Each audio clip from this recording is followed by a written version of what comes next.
Let's go! Yo guys, Cool Man Burr here again with another review. This time we're talking about the latest hit from Tazir Studios, which is the follow-up from the horror game called Little Nightmares. Comes the sequel, Little Nightmares 2.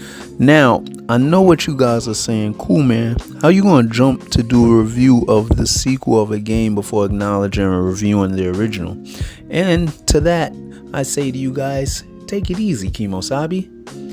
I most definitely got a chance to play the first installment in the Little Nightmares series, and I have to say I was very impressed by its puzzles and complex and yet intriguing story. And its crazy, memorable, mysterious characters. It's no wonder why it's received so many positive reviews from fans and critics alike. So without further ado, you know how we do it here on the channel. I'm going to give you my honest opinion on the game using the simple 1 to 5 rating method to let you know if the game's hot or not. So with that being said, let's get it going, Chief. So in Little Nightmares 2, you play as a young boy who's named Mono for story reasons, obviously. And for whatever reason, you awake in a forest alone and have some mission that is not yet revealed to you. Matter of fact, that being said, from Little Nightmares 1 to Little Nightmares 2, you as a player really don't know what's going on, and yet the more I played, the more I cared about what was going to happen to my protagonist. Where would the journey take me, and who was behind the events that surrounded our would-be hero?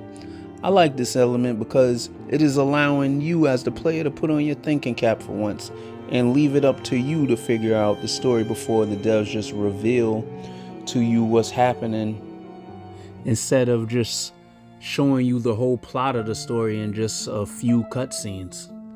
Plus, it's fun to watch other players and content creators post and speculate on what the true plot of the story is. You soon later come across a girl named Six, who is the protagonist from the first game, as she accompanies you on your mysterious mission, and from here on out is where the fun begins. There you run into a series of unfortunate events and some odd yet deadly characters who I feel steal the show in this game. Moving on to the gameplay, you'll see that this game has chosen the 2D style angle, which gave me super nostalgia vibes from my days on the Super NES playing classics like Super Mario World or Turtles in Time. Now, kids, if these games I'm naming sound a little foreign to you, it's because it's an 80s babies thing, so don't mind me, an old man, for just diving back into the past. Anywho, in the first game, you spend a lot of time running and hiding from enemies. Now, in this second one, you actually do the same thing, but this time you're able to defend yourself with weapons such as a spoon, hammer, whatever you could get your hands on to destroy oncoming enemies with. Another theme you'll see recurring into the game is many puzzles. Yes, as you navigate through the levels, you'll notice that in Little Nightmares 2 is riddled with many puzzles throughout the game. Some of which that you'll need Six's help in order to complete the level and go on to the next phase of the game. And y'all may not know this about me, but when it comes to video games, I hate puzzles. I mean, from Tomb Raider up into Uncharted, man, you throw a puzzle at me, I instantly start getting anxiety. But however, I can honestly say that the puzzles that was in this game, they wasn't really all that hard, and I found them kind of refreshing to solve. So I can honestly say they wasn't that bad. Now, to me, Little Nightmares 2's success has to be because of the bosses you face throughout the game. It really was a lot of fun facing off against these terrifying characters as they try to end you. From the hunter who chases you in the woods and tries to peel your muffin cap back with his old rusted shotgun, or the horrifying teacher that chases you throughout the school, whose ability is to stretch her neck out like a snake in order to eat you. And then you have the horrifying doctor, who I can honestly say out of all the bosses I faced had to be my biggest challenge yet. He was really a thorn in my side though. I have to admit. Yes, it was very hard for me facing off against him with his ability to crawl on walls like he of the hospital as if he was Spider-Man. You know, if Spider-Man was fat and ugly. And last but definitely not least has to be the Thin Man, who happens to wear a hat and a suit that makes him look more dapper. He chases you throughout the game as well, throughout the city. He has these paranormal like powers to try and put your lights out. Yeah, so I can honestly say a big takeaway of fun to me in this game would have to come from the bosses and the boss battles. Now, this is the part of the review where I have to bring up some not so nice things about the game, or things that they may need to improve in order to make the game better. Now, boys and girls, I know this may come across as hate, but in the words of UFC fighter Jorge Masvidal, it is super necessary. So, for starters, sure, I love the world of Little Nightmares. I love the characters, the creatures, who are all terrifying in their own right.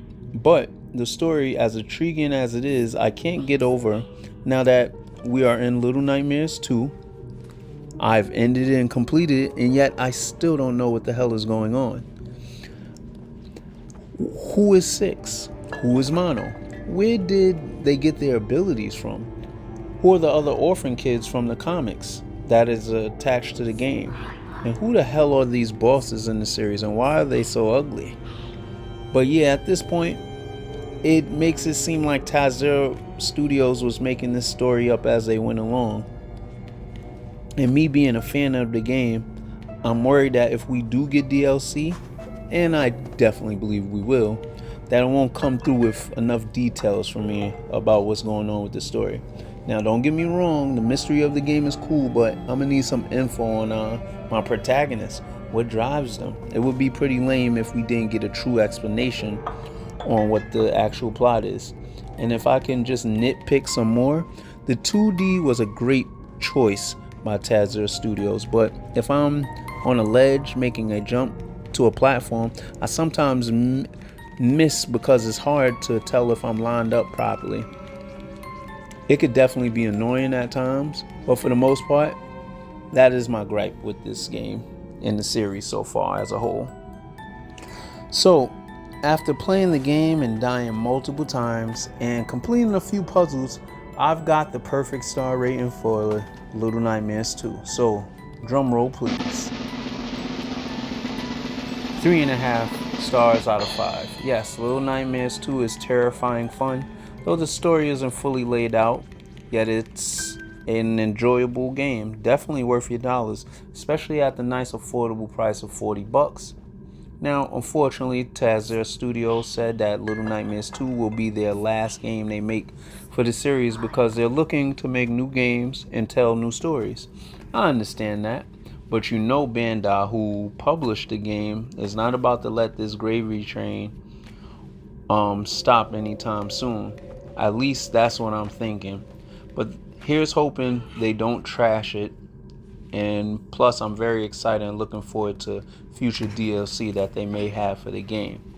So, there you have it. That's my review. Yo, man, be sure to like, comment, and subscribe. I'm going to holler at y'all later, man. Peace.